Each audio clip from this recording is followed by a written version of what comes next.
En el nombre de Dios. Hola. Este mensaje especial es traído a ustedes por Fátima TV.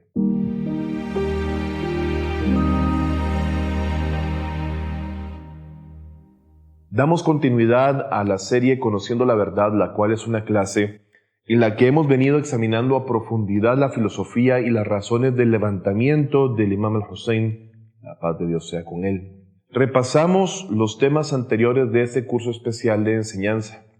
Nuestra discusión principal han sido las razones que llevaron al levantamiento del Imam al-Hussein, en donde hemos dicho que este fue un movimiento con un propósito celestial, un libro de lecciones en varias dimensiones del conocimiento, tanto como lo humano, lo mundano, de la vida en el más allá y que tiene tanto también un carácter individual como social para la humanidad entera por igual.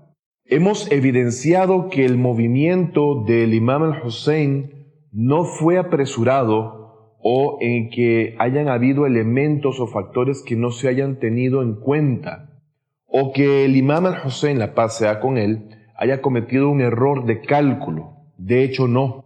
Y no absoluto no, puesto hemos venido observando que el imam había examinado exactamente todas las cuestiones relevantes al régimen en el poder, las condiciones sociales, las condiciones políticas y religiosas desde mucho tiempo atrás. Aquellos quienes no lograron el objetivo del Imam al-Hussein en este levantamiento, lo examinaron de una forma materialista, mirando este movimiento tal como el resto de alzamientos, movimientos y golpes de Estado que se llevan a cabo para cambiar gobiernos en la historia y por objetivos mundanos, llegándolo a considerar como un fracaso. Dijimos que Muawiyah y la dinastía Omeya tenían la intención de destruir al Islam desde sus bases, y esto era algo que el Imam al-Hussein sabía, e incluso comenté que desde la época del Imam Ali, su noble padre, hubieron enfrentamientos incluso bélicos con Muawiyah y sus partidarios, por lo que desde temprana edad el propio Imam al-Hussein, la paz sea con él, fue testigo de las acciones llevadas a cabo por Muawiyah y conocía bien sus intenciones, siendo consciente desde entonces de la razón por la que su padre se oponía a este vil mercenario de la falsedad. Pero la época, circunstancias y la sociedad como tal no estaban preparados para el levantamiento del Imam al-Hussein, y éste estaba esperando tan solo la oportunidad adecuada para que su levantamiento alcanzara el resultado divino, que era preservar la religión de Dios. Es así como el principal objetivo del Imam al-Hussein fue siempre preservar el Islam, incluso si eso lo llevase al martirio. Él continuaría sin descanso con su lucha en dirección a ese camino, pues era su deber superior y bendito.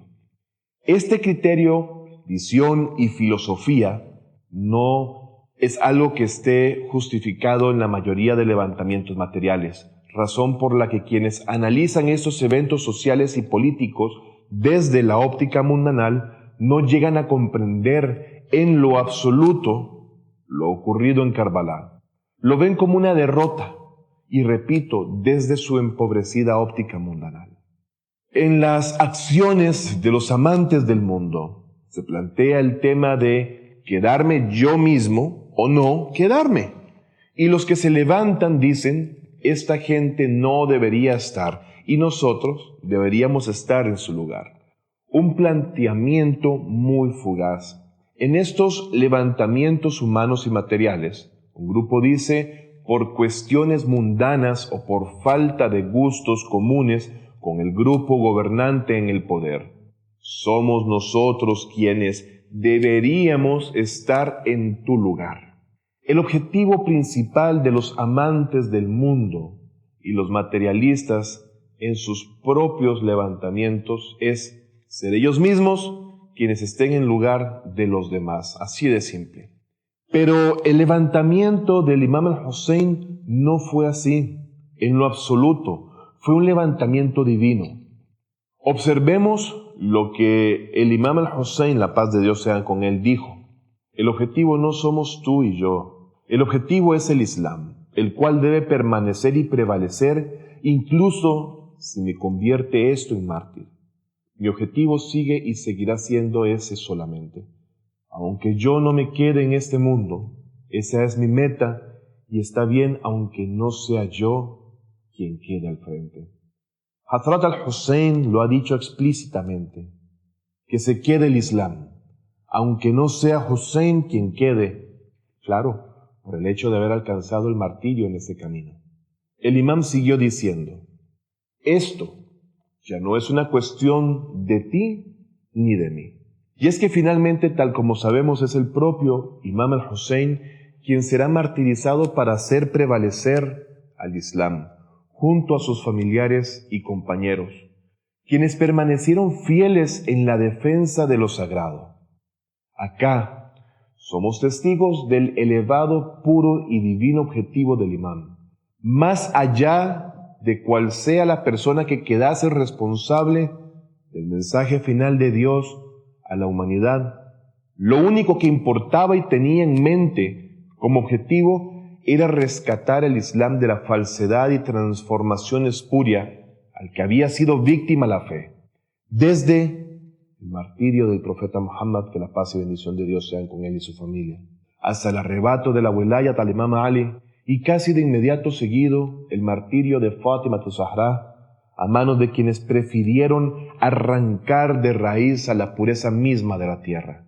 Todo ello en un muy corto periodo de tiempo, el cual siguió con décadas de desvío y corrupción, del cual Muawiyah se aprovechase para dar una estocada profunda a la religión de Dios. Estas palabras también fueron dichas por el imam en poesía y en prosa, y han sido mencionadas en la historia sin que quepa duda de ello. Su sentir, su misión y el objetivo que le impulsase a llevar a cabo esta épica epopeya. Esas conversaciones que hemos discutido hasta ahora en este curso de enseñanza fueron una introducción para examinar el sermón del Imam al-Hussein en el año 58 de la Égira, que les venimos debiendo. El Imam al-Hussein visitó la Meca 2 años antes de la muerte de Muawiyah y trajo consigo a Abdullah ibn Abbas. Se cuenta que en esta ocasión el imam invitó a más de 1000 personalidades islámicas y dio un maravilloso sermón en el que le dice a la audiencia todo lo que seremos testigos en ese sermón. Es muy importante el momento en el que el imam pronunció ese sermón, es decir, 2 años antes de que Yazid quisiera convertirse en califa y su padre, Muawiyah, muriera, por lo que el hecho de que hiciese ese sermón estando con vida Muawiyah es algo relevante y que demuestra cómo el interés del imam no era Muawiyah o Yazid en particular, sino lo que estaba sucediendo en temas de corrupción y desvío, así como el desmoronamiento del Islam. Ese Islam verdadero del profeta Muhammad y no la versión obscena de estos 2 bravucones, alumnos de anteriores corruptores de la justicia y la verdad. Permítanme decirles brevemente que este sermón tiene 3 partes, el cual voy a explicarles un poco antes de adentrarme a contárselos.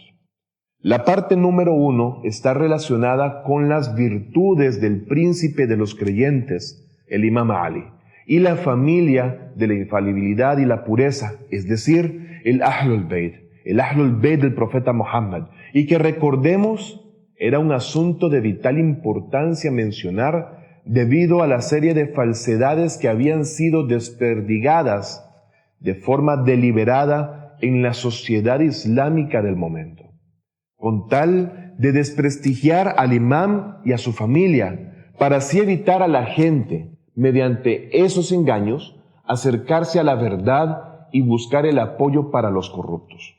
La segunda parte trata de la invitación de ordenar el bien y prohibir el mal, el Amr bil Maruf wa Nahy al Munkar, y la importancia de este deber divino. Finalmente, la tercera parte se refiere al deber de los ulemas o sabios, quienes tienen el deber de levantarse contra los opresores y corruptores de la sociedad islámica. En esta parte del sermón, el imam condena el silencio de los ulemas frente a los opresores y luego expresa los efectos dañinos y peligrosos de la negligencia en el cumplimiento de este gran deber divino.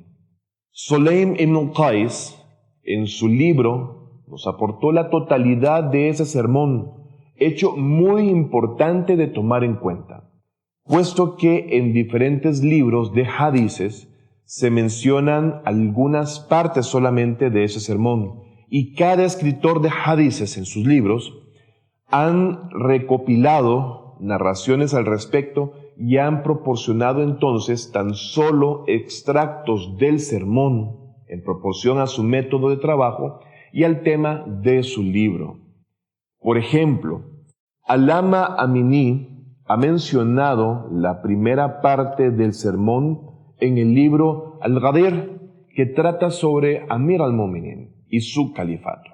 Hassan ibn Shubayr, uno de los eruditos del siglo IV de la Égira, ha citado solo la segunda y tercera parte del sermón en el famoso libro Tuhaf al-Uqul, y At-Tabari narró la historia y con motivo de su discusión mencionó este sermón y explicó el por qué el imam al-Hussein dijo estas cosas sobre Muawiyah. Cada uno de los escritores de hadices ha dado una parte de ese sermón en su libro de acuerdo con el tema de su discusión y motivación, pero no lo habían hecho en su totalidad. Algunos se han referido a todo el sermón e incluso han prestado atención a sus características y detalles en términos de tiempo y lugar, como el libro de Sulaym ibn Qais. Alama Majlisi y Faith al-Kashani también tienen todos estos sermones en sus libros. Y por supuesto, este sermón también se ha mencionado en fuentes sunitas por igual. Ahora, queremos revisar ese sermón frase por frase y presentar su contenido y los puntos por los que particularmente este es en sí muy relevante para el momento, como para la historia que se escribía al futuro y el cual hasta la fecha tiene un gran impacto en el Islam. Pero reitero, no sin antes discutir aparte solo su importancia, sino también las circunstancias particulares de ese día y las características especiales del imam al-Hussein al momento de pronunciarlo en ese tiempo y lugar en particular. Con el favor de Dios, seguiremos con esta clase en el próximo video. Hasta pronto. Fátima TV, saberes que iluminan el alma. Síguenos en youtube.com/FátimaTVES o en nuestro sitio web fatimatv.es.